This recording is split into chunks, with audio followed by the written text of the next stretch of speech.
retour sur Automoto, la chaîne pour le sprint final de cette édition 2023 du Petit Le Mans. Pendant que nous étions en pub, la procédure de full course yellow a tout simplement changé. On est passé d'un short yellow à un yellow standard, et oui, ça peut arriver. C'est assez étonnant, mais on a décidé de changer la procédure, et du coup on est rentré dans la voie descente pour certains concurrents seulement. On continue de rentrer. Regardez le Pierre One Mathiasen Motorsport de Paul Louchatin qui est au stand justement devant nos yeux, et on va y revenir avec vous, Gabriel. Paul Lou qui va rester au volant pour finir les 35 dernières minutes de cette course. On va revenir avec vous, Gabriel, sur ce qui s'est passé, parce qu'on ne s'est pas arrêté pour tout le monde du côté des voitures de la catégorie GTP notamment. Ouais, beaucoup d'implications là sur ce qui vient de se passer. Ce changement de décision de la part de la direction de course de passer d'un short yellow à un normal yellow va peut-être changer beaucoup de choses pour la catégorie GTP. On a la moitié du plateau qui s'est arrêté et la moitié du plateau qui s'est pas arrêté. Si je ne me trompe pas, la voiture numéro 7 serait la première des voitures à ne pas s'être arrêtée. Ce qui voudrait dire que ces voitures-là, donc la voiture de Mathieu Campbell, la numéro 7, Augusto Farfus avec la 24, Connor De Philippi avec la 25 et Pipo Derani avec la 31, qui se sont tous arrêtés, pourraient aller jusqu'à la fin facilement, parce qu'il leur resterait plus que 31 tours à finir depuis leur arrêt au stand, alors que la voiture de Renger van der Zande, Colin Brown, la 60, Harry Ticknell et Mike Rockenfeller, il leur resterait un splash à faire pour au moins 5 à 7 tours selon les voitures. Un peu du mal à comprendre ce qui s'est passé de la part de ces voitures qui ne se sont pas arrêtées. Oui. Pipo Derani a perdu les positions à l'intérieur de la pit lane parce qu'il a mis des pneus neufs, à la différence des deux BMW et de Matt Campbell. Est-ce qu'on ne mise pas aussi du côté de Cadillac Racing, du Meilleur Shank, du Proton Competition et du JDC Miller sur une autre neutralisation qui pourrait peut-être nous amener, vous avez dit on va peut-être s'arrêter pour 5 à 7 tours seulement restants pour faire un splash, si on a encore une neutralisation un peu longue comme celle-ci, on peut peut-être aller au bout, Gabriel, et c'est peut-être ça qu'on essaie de faire du côté de ces 4 équipes. Là ça serait bingo, compréhensible. On n'est pas à l'abri, compréhensible de la part du Meilleur Shank avec Colin Brown qui était dans les dernières positions. Très risqué de la part de Cadillac et de Renger van der Zande de rester dehors alors qu'ils ont le contrôle de la course. Ils n'ont pas voulu contrer la stratégie des autres Porsche et BMW. En même temps, c'est aussi eux les premiers sur la piste, donc c'est à eux de décider leur stratégie. Ils ne peuvent pas faire l'opposé de ce que les autres font. C'est un parti pris. Ils vont avoir, si je ne me trompe pas, si le logiciel qu'on m'a donné dit vrai, 10 tours de splash. 10 tours, on les sauve pas avec de l'essence, on les sauve pas avec une stratégie de pilotage différente. 2 tours, ça peut se jouer. Maintenant, à voir quand est-ce que le safety car repart. Ouais, pendant ce temps-là, on revoit ce qui s'est passé entre Pipo Derani et Felipe Albuquerque, et la décision vient de tomber à l'instant du côté des commissaires sportifs. No further action. On considère cela donc comme un fait de course entre Pipo Derani et Felipe Albuquerque. Aucune pénalité ni d'un côté ni de l'autre pour cette action. C'est très américain. On avait vu la même décision il y a 2 ans. Ouais. La même décision il y a 2 ans avec pareil un move qui était aussi vraiment la même chose. On savait ce qui allait se passer. On critiquait pas le dépassement, l'action en soi. On critiquait le fait de s'être mis dans cette vulnérabilité là, encore une fois. Ouais, je suis pas entièrement d'accord avec ça. Je pense aussi que les commissaires sportifs, ils ne veulent pas impacter la course au titre qui a déjà été impactée par l'action. Oui, mais vous risquez, si vous prenez une décision un petit peu à chaud comme ça, parce que ça reste une décision à chaud, dans le noir, avec pas beaucoup d'images à votre disposition, si vous mettez une pénalité à Derani et qu'ensuite à froid, quand vous avez d'autres sources d'images, vous apercevez que votre décision n'était pas la bonne, vous avez aussi annihilé les chances de titre d'une autre équipe. Vraiment, Derani c'est maintenant arrêté, a mis de l'essence et 4 pneus neufs, donc c'est un peu comme si dans leur tête ils se disaient on va avoir une pénalité, on va la préempter, on va mettre toutes les chances de notre côté pour avoir la voiture la plus performante et potentiellement contrer ce drive-through potentiel. En tout cas, pas de drive-through pour Pipo Derani. On est reparti du côté de Renger van der Zande, de Colin Brown et de Harry Ticknell. Derrière, on a Mike Rockenfeller. Alors, Et c'est même l'Acura qu'on voit passer devant la... En tout cas, c'est ce qui est marqué sur la gauche de notre écran. Ouais, j'ai bien l'impression que les phares de l'Acura sont passés devant la lumière jaune de la Cadillac 01. Attention aussi, hein, on surveille les BMW qui ont ravitaillé. Là, pour le coup, je suis assez étonné de la décision de BMW et en plus de choisir la stratégie identique pour deux voitures. Parce que quand on a deux voitures quand même comme ça toujours en vie, on essaie de décaler la stratégie pour peut-être avec l'une ou l'autre essayer d'aller chercher la victoire, Gabriel. Complètement. Et puis la 24 qui était devant Connor De Phillippi tout à l'heure dans les stands vient de repasser derrière les deux et derrière Pipo Derani. Surprenant de la part de BMW, équipe RLL qui est quand même assez coutumier du championnat IMSA, rien de nouveau pour eux. Alors, on va revoir ce qui s'est passé. C'est bien vu ça de votre part, Gabriel. Effectivement, il est passé, Colin Braun, sur Renger van der Zande. Colin Braun qui joue le jeu d'un potentiel dernier safety car qui lui permettrait de sauver un peu l'essence. En tout cas, là, de la manière dont il a l'air de conduire, il n'a pas l'air de vouloir en sauver clairement pas. De son ouais, mais regardez chef, ce que ça change au classement incroyable, au classement du championnat. Regardez, Albuquerque Taylor qui serait deuxième pour un point seulement, hein, face à Pipo Derani 7e. Ça veut donc dire une chose, attention, si Augusto Farfus passe devant Pipo Derani, c'est Albuquerque et Taylor qui sont champions, Gabriel. Et oui, parce qu'ils sont 7e, mais s'ils descendent à la 8e position, Sims et Derani, ils ne sont plus champions. Pipo vient de redoubler Farfus avec 4 pneus neufs. Par contre, surtout, je vois la 3e position avec Blomqvist qui vient de repasser 3e à 2 points. Pas mal d'implications pour la voiture de Renger. Attention à Sims et Derani, s'il se passe quoi que ce soit pour cette voiture d'ici l'arrivée, vous imaginez qu'on pourrait avoir des champions sur tapis vert. Enfin, pas sur tapis vert, mais... Il faut que Derani finisse la course au pire à la 7e place. Exactement, voilà, c'est clair. À la position qui est la sienne pour le moment. S'il est 8e, le titre revient à une voiture qui aura abandonné. Et aussi incroyable que cela puisse paraître, je pense que même du côté du Wayne Taylor Racing, on n'a même pas envisagé cette possibilité. Ah non, ça je pense pas. Il y a peut-être quelqu'un tout d'un coup là qui est sur le muret et qui dit chef, attendez, c'est peut-être pas fini. Il faut juste finir pour la numéro 31 parce que les voitures qui ne sont pas arrêtées seront du coup amenées à faire un splash même cours qui repasserait derrière la voiture. En théorie, oui. Sauf si on avait un autre full coursiello. Sauf si on a un full coursiello, auquel cas il suffit juste de maintenir la place qu'il a aujourd'hui avec 4 pneus neufs et une voiture qui est quand même performante. Ça devrait le faire face à Augusto Farfus. Par contre, on n'est pas à l'abri d'un accident avec une GT. Exactement. Exactement. On surveille aussi la catégorie LMP2 avec Ben Hanley qui a pris le meilleur sur Christian Rasmussen. Paul Louchatin qui est toujours 4e en théorie. Si on reste ainsi, hein, Paul Louchatin qui devrait être titré en compagnie de Ben Keating.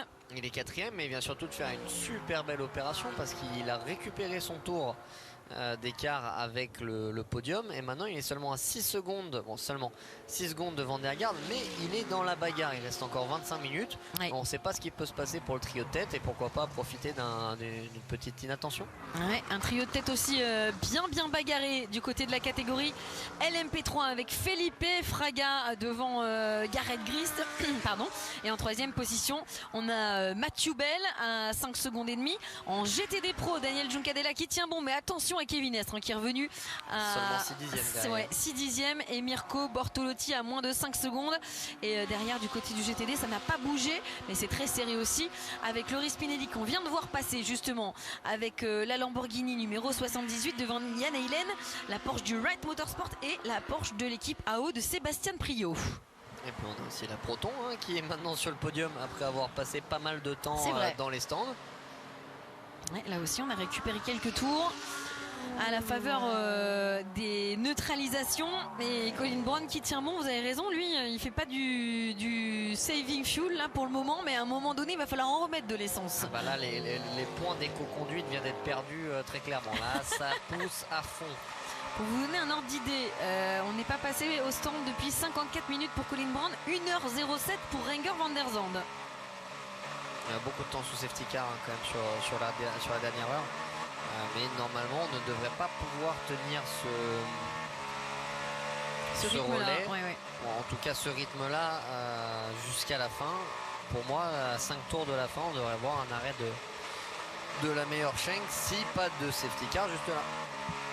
Et sans doute aussi pour eh bien, ces voitures et ces équipes qui n'ont pas grand chose à perdre et qui ont tout à gagner au classement du championnat, parce qu'on l'a vu, la voiture du meilleur Schenk, si elle conservait cette position, elle remonterait sur le podium final.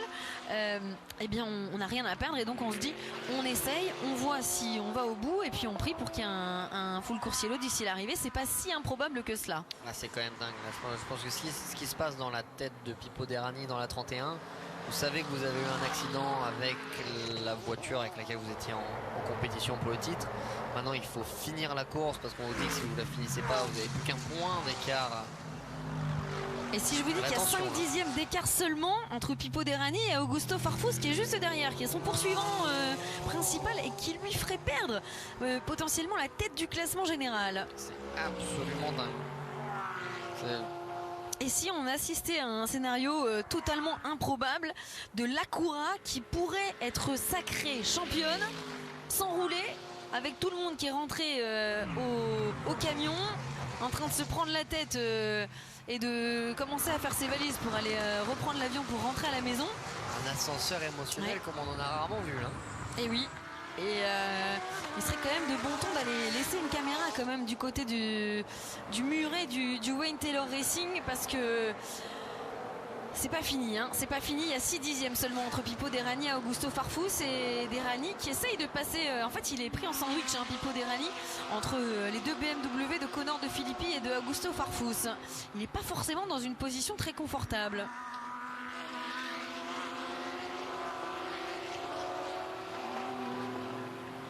Est-ce qu'on a fait remarquer que Ben Hanley était passé devant Christian Rasmussen? Oui. Dans la catégorie? Oui. Très bien. Oui, on l'a dit, effectivement. Ça ne change pas énormément de choses au classement général du championnat, parce qu'elle était relativement loin, cette voiture, enfin relativement loin. En termes de points, bien sûr, elle occupait la 3e place du classement de la catégorie en arrivant, mais elle avait 104 points de retard sur Mikkel Jensen et Steven Thomas. Et elle avait, il faut que je fasse une soustraction, 104 moins 20, 84, plus 3, 87. Voilà, elle avait 87 points de retard sur Ben Keating et Paul Louchatin. Donc il n'y a pas trop d'inquiétude à avoir pour le moment, étant donné qu'entre une première et une 4e position, il y a 70 points. Merci pour ces calculs. Je crois. Je vous crois sur parole. Oui, il y a 70 points.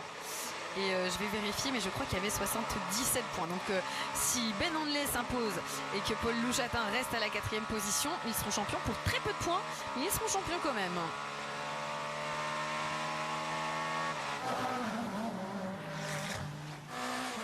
Oui, c'est ça, il y avait 87 points d'écart. Il y a 70 points entre une victoire et une 4e place. Il serait donc titré pour 17 points, Paul Louchatin et Ben Keating. Pendant ce temps-là, je scrute l'écart entre Renger van der Zande et Colin Braun, qui vient de fondre de 3 secondes à 2 dixièmes.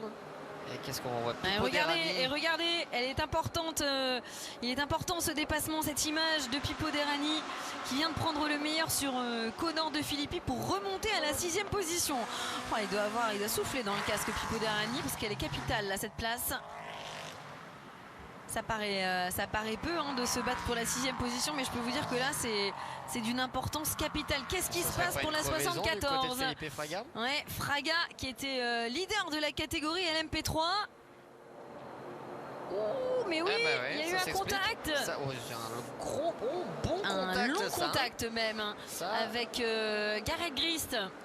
Ah oui, c'était la lutte, là aussi, hein, c'était la lutte pour la tête de la course. Ouais, je serais content de le revoir, parce que j'ai l'impression que Galgris s'est présenté à côté de Felipe Fraga, et Felipe Fraga aurait, à mon avis, peut-être forcé un petit peu à l'extérieur l'autre pilote, et c'est ce qui aurait causé cette crevaison. Par contre, un petit replay de ça. Alors là, on est avec la 25, Connor de Philippi, qui ne lâche rien face à Pipo Derani. Là, on a quand même toujours envie de, attention, hein, d'aller chercher le titre du côté de la BMW numéro 25. C'est pas fini.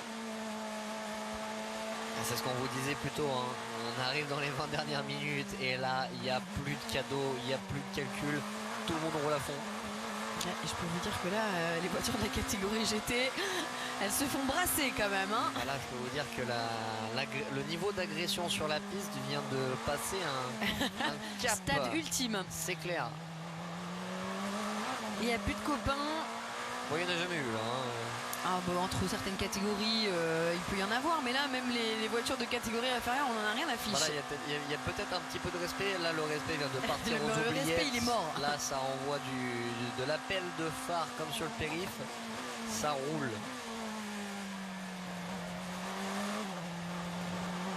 Oh, pendant ce temps-là, on a Fred Houssard qui fait une petite boutade en disant meilleur champ qui doit repasser par les stands, sauf si on a planqué des réservoirs d'appoint. Référence à la triche de Daytona sur les pressions de pneus. Bon, en tout cas, ce qui est sûr, c'est que Renger van der Zonde s'est arrêté avant Colin Brown et avant la 59 d'Aret Tignel. Ouais, il est toujours en piste d'ailleurs, Renger van der Zonde. 1h14 de relais sur l'essence. C'est long. Oui, c'est long. C'est très long. On a fait 1h50 avec la Porsche du chef Pfaff à Sebring. Hein. Tout est possible. Ça veut dire que son dernier arrêt sera plutôt plus long car plus d'essence. Ce qui donnerait clairement l'avantage à la meilleure chance. Oui. Et même peut-être à la Proton de repasser devant. Et on n'est pas en train d'amuser le terrain du côté des chronos pour ces voitures. Hein. Et regardez. En passant à la 6e position, Pipo Derani vient de récupérer 20 points dans la bagarre. Hein. C'est pas rien, mais attention à Blomqvist et Brown aussi. Bon, ils peuvent pas faire beaucoup mieux en fait, Blomqvist et Brown. Hein. C'est-à-dire que là, ils peuvent pas aller la chercher la 2e position du classement général. C'est impossible. En tout cas, mathématiquement, ils sont en tête. Ils peuvent pas marquer plus de points que la position qu'ils ont actuellement. Et donc, ils échoueraient à la 3e position du classement général pour 1 point. En tout cas, s'ils arrivent à sortir la victoire de leur chapeau, déjà, ça s'appelle ce serait un miracle. Un braquage à l'italienne. Un braquage à la meilleure chanque. On n'y est pas encore, effectivement. On n'y est pas encore. Dans le cas d'un full Coursiello, la victoire leur serait clairement donnée. Peut-être pas pour Renger van der Zonde parce qu'il y a 10 tours à économiser, c'est beaucoup. Maintenant, à voir l'écart entre Matt Campbell qui est à la 4e position, il est à 7, il a un peu moins de 15 secondes de Colin Brown, donc ça lui permettrait de toute façon de repasser devant la meilleure chanque si celle-ci devait s'arrêter au stand. On a potentiellement, si on reste sur une course verte, une victoire Porsche, un podium pour JDC avec Mike Rockenfeller. Bah écoutez, pourquoi pas une 3e place pour Pipo Derani aussi. Un podium pour Jenson Button aussi, qu'on n'oublie pas. Ouais, si on reste sur une période de course verte, on se dirige vers une victoire de Matt Campbell et une 2e position de la voiture JDC.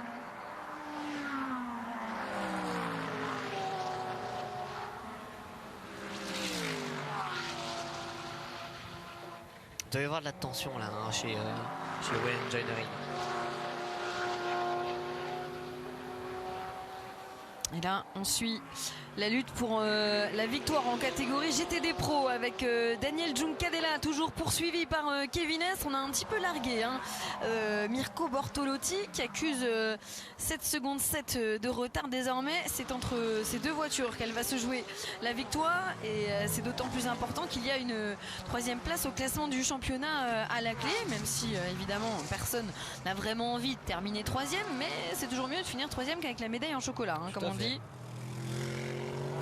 Bon là il y a 40 points précisément d'écart entre ces deux voitures. Il n'y a pas 40 points d'écart entre une première et une 2e place. Il n'y en a que 30.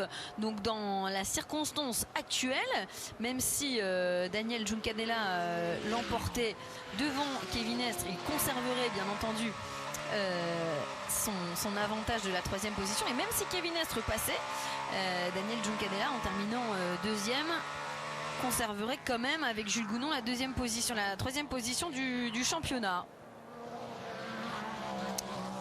Et d'ailleurs j'ai oublié quand même un paramètre dans le calcul. Je suis parti du principe qu'Antonio Garcia et Jordan Taylor allaient garder la 2e place, ce qui n'est pas le cas. Je vous ai dit que les chiffres, c'est oui, bah je sais, non mais je sais que quand il s'agit des chiffres, je vous appelle même pas. Oui, non, c'est pas tout à fait pareil là. c'est pas tout à fait pareil parce que là pour le coup c'est la deuxième position du classement général qui va se jouer entre Daniel Juncadella, Jules Gounon et Patrick Pilet, Klaus Bachler. Parce qu'on a perdu la Corvette. Rajoutons un peu de chiffres. Est-ce que la meilleure Schank finirait toujours 3e si elle finit en 2e place derrière Renger van der Zande 2? Alors le problème c'est que là on nous donne que le top 3 et pas le top 4, donc on ne sait pas à combien est la voiture poursuivante. En tout cas la bataille fait rage entre les deux. On voit les temps qui sont en train de tomber. Une 11.5, une 11.6 pour les deux. Ils sont clairement plus vite que les autres voitures. Et on est même proche du meilleur temps depuis ce matin en 1.10.9.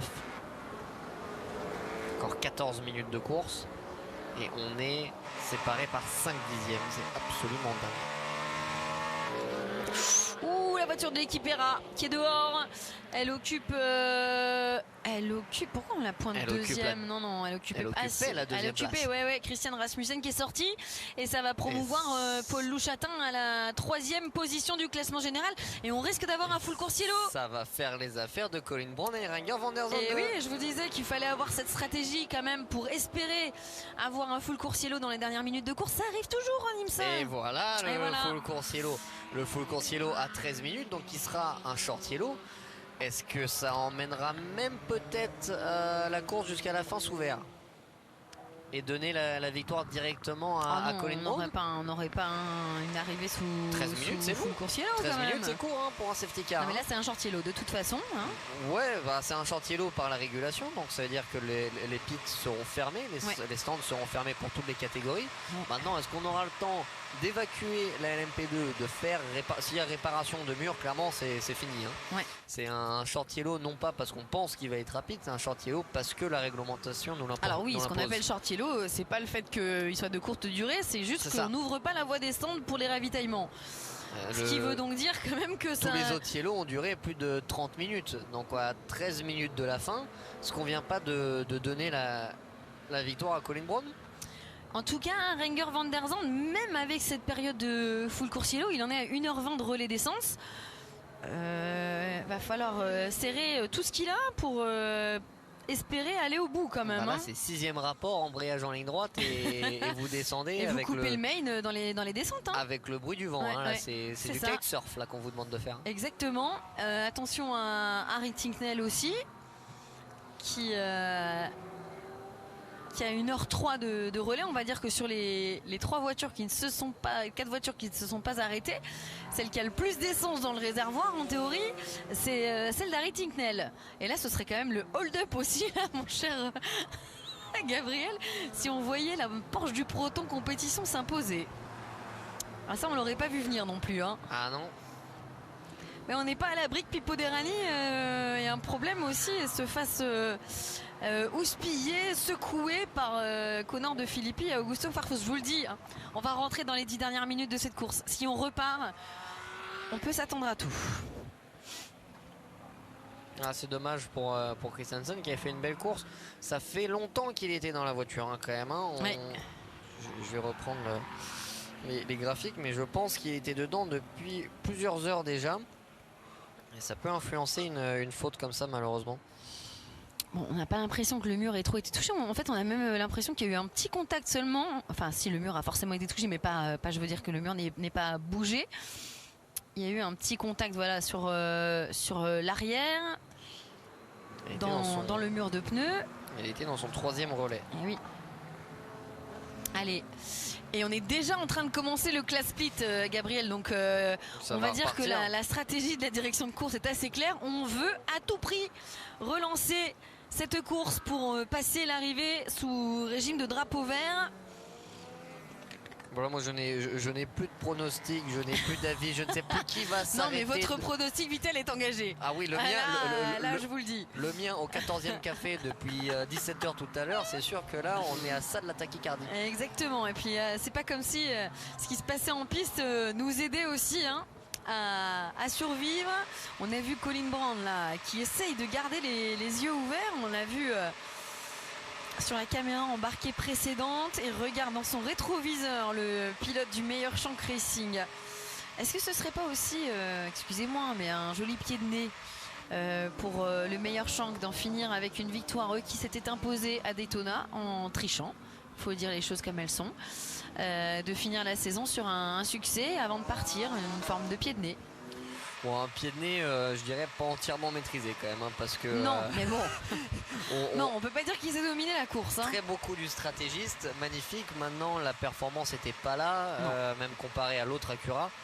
On les a pas vus une fois de la journée. Il faut dire qu'il y a eu un contact en début de course. J'essaie pas de les sauver. Hein. Non, mais moi non plus. Non, mais je vois, vous essayez carrément de les enfoncer. En tout cas, on pourrait partir de cette IMSA sur un succès. C'est ce qui s'était passé pour la Mazda d'ailleurs, si on se rappelle bien. Tout à fait. Avant de quitter l'IMSA. Ouais, qui était la fin de la voiture pour le coup. Là, oui, si exactement. on parle juste tout de à la fait. fin de l'équipe. Et d'ailleurs, il y avait un certain Rittinknell à son volant à l'époque aussi. Qui pourrait presque même peut-être gagner cette course, pourquoi pas. Oui. Si ça, plus ça repart vite et plus il a de chance de la gagner. Oui, et évidemment, du côté de Renger van der Zande, on prie pour que ça dure le plus longtemps possible ce full coursiello. On voit les visages stressés hein, des coéquipiers d'Alexander Sims et de Jake Aitken. J'aimerais bien entendre la conférence de presse tout à l'heure.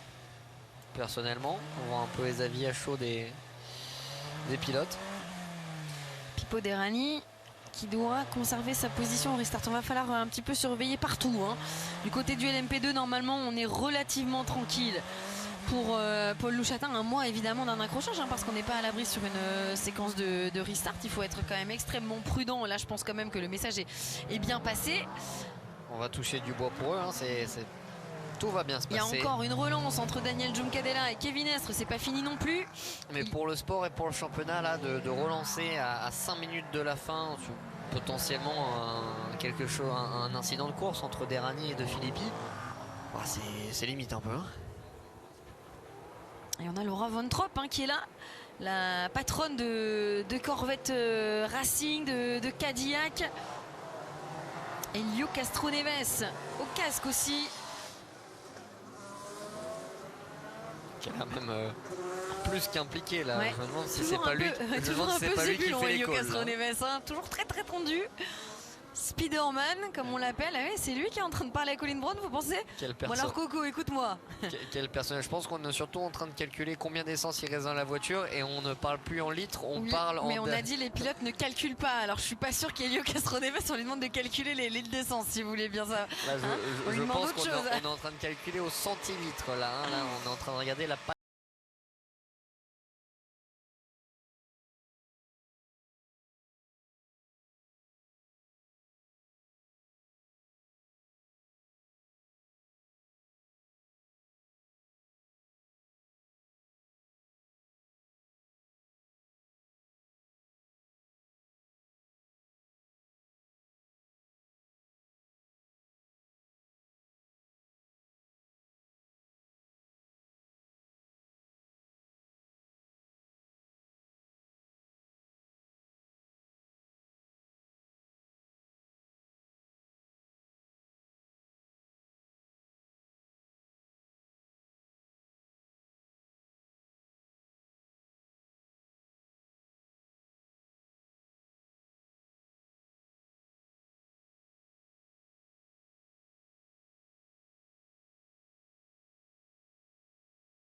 C'est un petit peu aussi là. C'est une zone un peu grise, ça.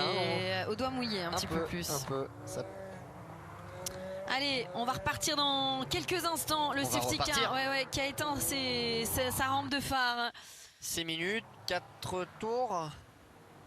Si on s'arrête au vert, je me souviens plus si on s'arrête à la fin du chrono ou si on redonne un tour entre 4 et 5 tours. Ouais, ça va dépendre du moment où on va passer sur la ligne en fait, hein, Gabi. Colin Braun face à Renger van der Zande, Harry Tincknell, Matt Campbell, Mike Rockenfeller, Pipo Derani, Connor De Filippi et Augusto Farfus. Ils peuvent tous remporter cette finale. Ils ne peuvent pas tous être champions en revanche. Le restart de Colin Braun qui est pas incroyable. Ouais, et c'est bien reparti pour Renger van der Zande. Renger dans les rétros avec la qualité de chauffe qu'on connaît à cette voiture.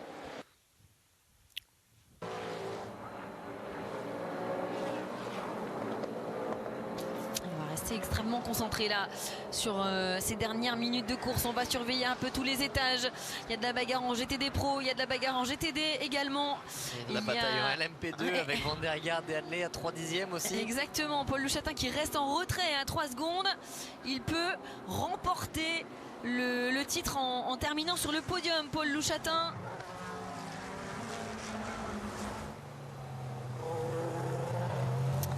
Colin Brown qui tient bon face à Renger van der Zandt. Ouh, et il y a la voiture du Wright Motorsport qui est en feu. Et ben voilà, la voiture de Yann Helen qui est en feu. Et on est sous régime de full course yellow à nouveau. Ah, là on pourra pas repartir. Oh, il faut vite sortir là pour Yann Helen parce que c'est un sacré incendie là pour cette Porsche de l'équipe Wright. On a vu le pilote sortir déjà? Non, il me semble pas. Alors elles sont, vous savez qu'elles sont, voilà, ils sont en train de sortir. Vous savez qu'il y a des procédures assez longues dans la voiture pour justement enclencher l'extincteur. C'est sans doute ce qu'a fait aussi Yann Helen qui reste, voilà, tout à fait. Il y a des procédures et les pilotes, eh ben ça fait partie du job de pilote. Ils gardent leur sang-froid jusqu'au bout. C'est ce qu'a fait Yann Helen qui est quand même en train d'éteindre lui-même l'incendie de sa voiture. Sacré coup de chapeau, Monsieur Helen, qui est resté suffisamment de temps pour essayer de sauver ce qu'il pouvait sauver de la voiture. Et qui vient de le faire. Ouais. Magnifique. Et sous le regard des commissaires qui n'ont pas bougé quand même. Et à l'arrêt, Mirko Bortolotti. Mirko Bortolotti qui était sur le podium en catégorie GTD Pro. Et bah, si qui vous est voulez à des l'arrêt. rebondissements, ouais. En voilà. Dans le dernier virage d'ailleurs. Comment est-ce qu'il est arrivé là? Oui, et ça promeut Daniel Serra avec la 62 de l'équipe Rizzi compétitionne à la 3e position de cette catégorie GTD Pro. Eh bien, bon, on va regarder est-ce qu'il y a eu. Alors, ouais, et puis on a la voiture de l'équipe AO qui est sortie. Qui est juste passé par le gravier. Est-ce qu'il y a eu un contact avec Spinelli? Alors, oui, il y a à eu un l'intérieur. contact. Tout à fait. Ouh, deux gros ah contacts. oui, dis donc, la Lamborghini, mais je pense pas que ce soit Spinelli. Vous pensez pas que ce soit plutôt Bortolotti? Parce qu'on a vu Bortolotti arrêter. Alors c'est la Pro ouais, bah justement, ouais. En tout cas c'est sûr que c'est une Lambeau verte, mais elles sont toutes les deux Lambeaux et toutes les deux vertes. Et toujours en tête du GTD. Ouais. Et effectivement c'est consécutif à ce contact. Ouh là là, oui, Yann Helen qui avait totalement perdu le contrôle malheureusement de la Porsche de l'équipe Wright. Et on a vu le déclenchement de l'incendie là à l'arrière. Malheureusement c'est assez typique, hein. Les full course yellow appellent d'autres full course yellow, les voitures refroidissent, tout le monde est chaud, hein. Il y a la victoire à Petit Le Mans dans les 3 derniers tours et malheureusement on voit ce genre d'accident. Je peux vous dire que là Colin Brown, bon, là, il est en train de se frotter les mains. Et Pipo Derani, là il est en train aussi de pousser un sacré ouf de soulagement parce que il a réussi à conserver sa 6e position, le pilote du Whelen Engineering Racing, qui va donc aller chercher un 2e titre. Le hold-up de Meerschaenk. Ouais, le hold-up.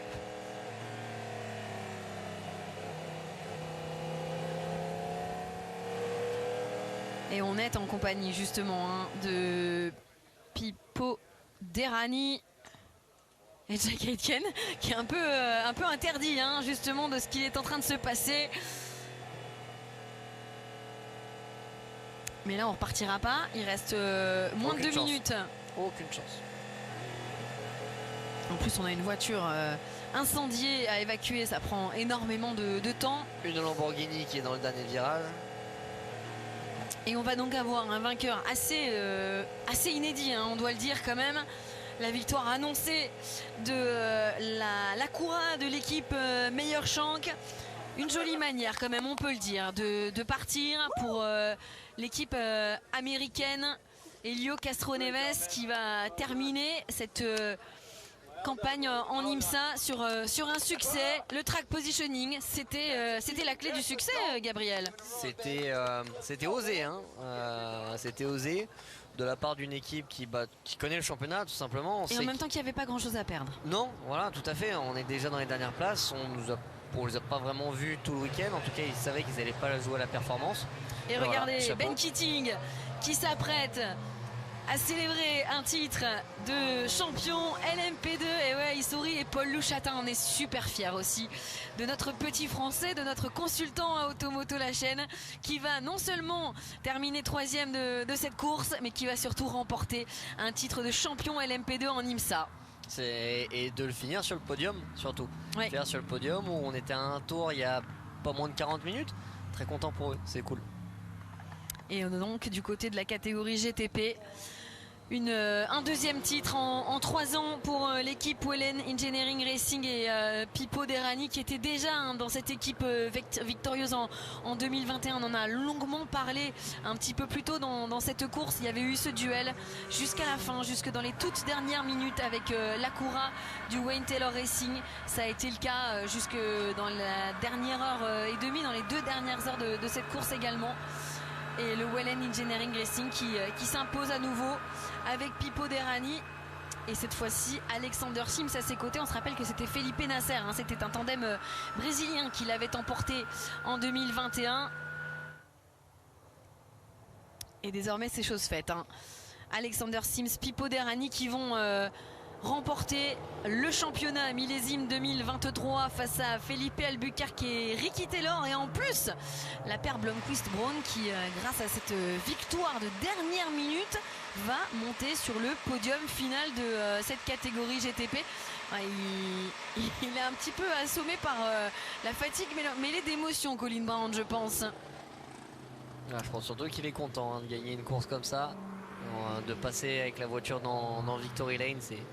C'est un moment vraiment à part avec son équipe qui monte sur la voiture, tellement américain et tellement dans le show, c'est juste incroyable. Alors évidemment, on aimerait pouvoir entendre les réactions d'après-course de cette équipe Meilleur Champ, parce que je pense qu'il va y avoir beaucoup de choses à dire. Et puis, souvenez-vous, on en a parlé un petit peu plus tôt, le capot avant de cette voiture qui a été signé par l'ensemble des mécaniciens. On faisait référence à la Mazda qui avait terminé aussi avec tous ses dessins sur la voiture, toutes ses signatures, ses autographes, et qui avait remporté sa dernière course en IMSA.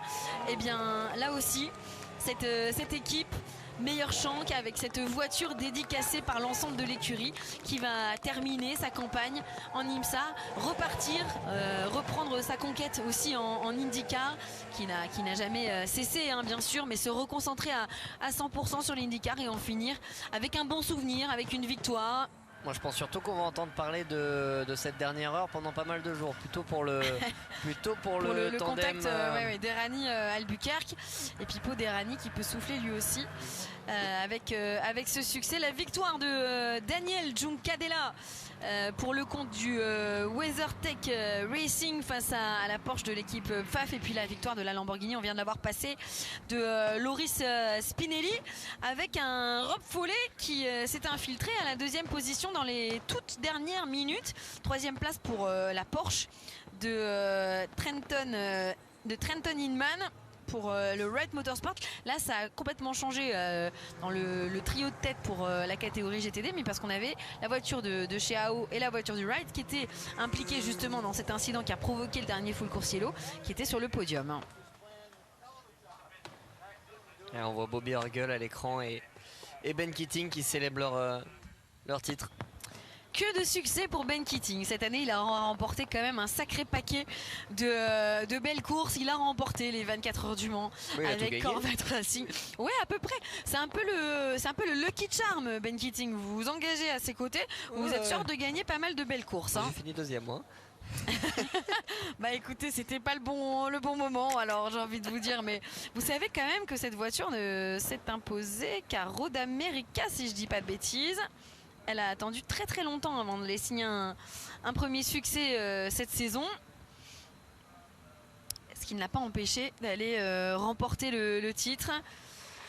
Cadillac Racing, eux, s'imposent avec une victoire, hein, seulement cette saison. C'était à Sebring, comme quoi vous voyez, on peut être champion en ayant peu de succès. De toute façon, les victoires, elles ont été relativement réparties, hein. Si on regarde bien, je pense pas qu'il y ait en GTP, il me semble qu'il n'y a aucune équipe qui s'est imposée. Si deux victoires seulement pour Mathieu Jaminet, Nick Tandy, c'est le record de victoires cette saison en GTP pour vous dire, hein. Il n'y a pas eu plus de 2 victoires pour la même équipe. Et pourtant sur 11 courses, hein, quand même. Ouais. Alors 11, tout le monde n'en a pas fait 11, hein, quand même, hein. Parce que les courses, par exemple, le GTP n'a pas roulé ni à Lime Rock ni à Virginia Raceway, qui étaient des courses réservées aux catégories GT. Ah là, le moment est incroyable pour Colin Braun de sortir de la voiture avec son drapeau, ses coéquipiers qui le rejoignent. Ouais, Helio Castroneves, bon là il n'aura pas l'occasion de faire Spider-Man comme il l'a fait sur le grillage de Daytona.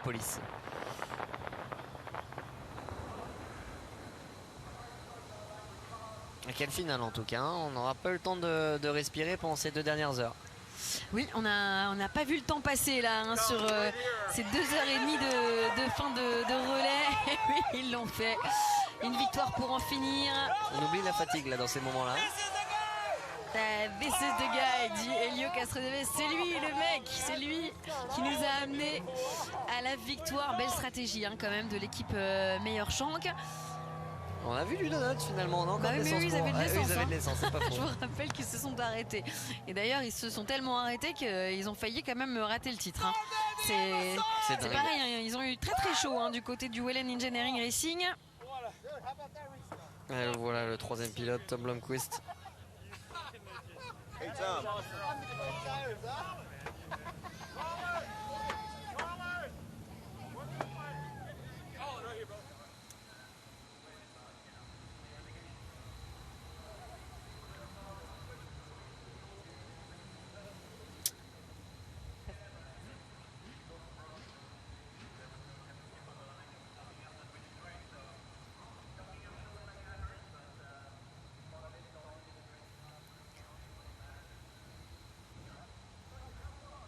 Et on revoit la sortie de la voiture de Colin Braun. Ah, on aimerait bien aussi se concentrer sur les vainqueurs du championnat, vous disiez, on se concentre que sur les vainqueurs. Bon, les vainqueurs de la course, ils sont presque anecdotiques, pardon. Hein. Voilà, face à cet homme, Pipo Derani, qui remporte un 2e titre en IMSA.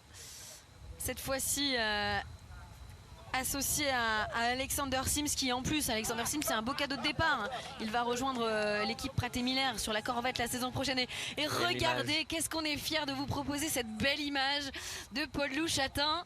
Ah, c'était furtif, hein, mais on a vu beaucoup d'émotions hein, dans les yeux de notre petit Français qui s'impose en terre américaine aux côtés de Ben Keating et Alex Quinn.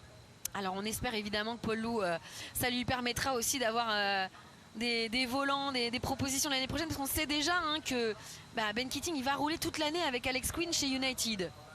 Ça fait déjà une place en moins, en tout cas pour le professionnel avec lui. Je connais Paul Loup, je connais ses qualités. Et, malheureusement, le championnat fait que des fois le talent ne donne pas automatiquement un volant, mais c'est tout ce que je lui souhaite. Et après une victoire à Daytona et un championnat, il le mérite amplement. Oui, et on espère que évidemment ses performances tout au long de la saison d'IMSA auront été remarquées. Et là on va accueillir Pipo Derani, double champion d'IMSA 2021-2023 avec le Whelen Engineering Racing, et Alex Sims. Comme une passation de pouvoir aussi avec Jack Aitken qui aura aidé cette équipe à aller chercher ce titre. Et bien Jack Aitken qui sera le coéquipier de Pipo Derani la saison prochaine en lieu et place d'Alexander Sims. Et il est tout seul. C'est dingue. Il vient de gagner le championnat. Mais le pauvre, il aimerait bien célébrer, mais il n'y a personne pour l'accueillir. Ils ne sont pas arrivés encore. Et égaré au milieu de la pit lane. On ne célèbre que les winners, comme on dit aux États-Unis.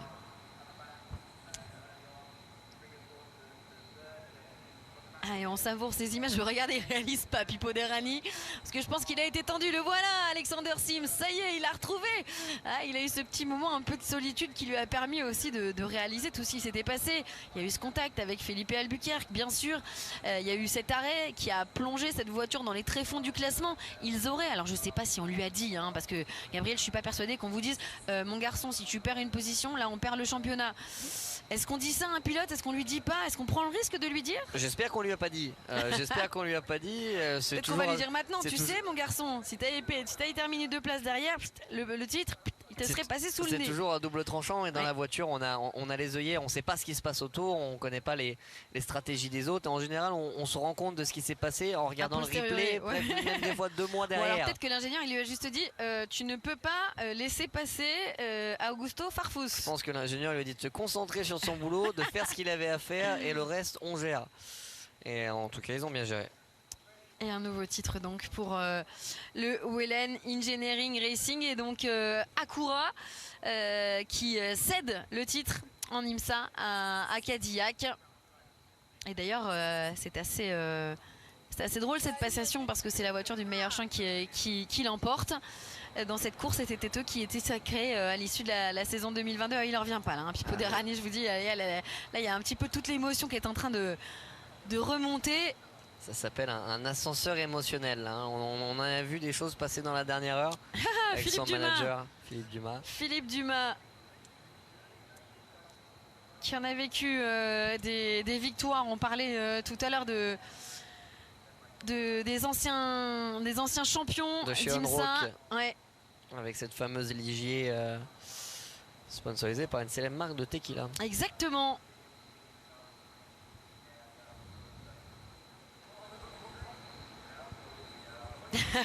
Et pendant ce temps-là, nos collègues américains, alors on entend juste les interviews.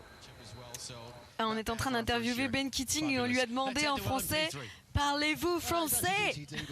Très bien. Évidemment, on faisait référence à son coéquipier Paul-Loup Chatin. Et bien voilà, on en finit avec de beaux champions. On peut dire ce qu'on veut. La direction de course, les commissaires sportifs ont décidé de ne pas pénaliser la Cadillac numéro 31 qui remporte donc le titre de ce premier millésime de l'ère du GTP. Les champions LMP2, Ben Keating et Paul-Loup Chatin, le champion LMP3. C'était déjà fait avant le départ de la course, c'est Gar Robinson. Les champions malheureux, Ben Barnicot et Jack Oxworth en catégorie GTD Pro qui n'auront pas pu franchir la ligne d'arrivée. Et puis les champions de la catégorie GTD, on les connaissait déjà depuis la course d'Indianapolis, Brian Sellers et Madison Snow, avec cette voiture qui rejoindra donc le peloton de la catégorie GTD Pro la saison prochaine. On a hâte déjà d'être à la saison prochaine. Bon, la vôtre de saison elle n'est pas totalement finie encore, Gabi. Il reste toujours une course à Bahreïn dans 2 semaines maintenant pour la finale du championnat WEC où je serai avec l'équipe Vector. Celle-là, je sais qu'elle est là et on verra ce qui se passera pour l'année prochaine. Et ensuite, on verra ce que vous nous annoncerez un petit peu plus tard dans l'hiver. On a vraiment hâte. On sait que la place est toujours, sachez que la place est toujours chaude à nos côtés. Si vous voulez venir commenter une course d'IMSA avec nous, merci à toutes et à tous de nous avoir suivis. On se retrouve la saison prochaine pour le millésime 2024 de cette IMSA où on annonce d'ores et déjà 48 voitures. Merci aussi à toutes les équipes qui nous ont permis de vous proposer cette IMSA 2023 et à très bientôt. Merci à vous, Gabi Aubry. À bientôt.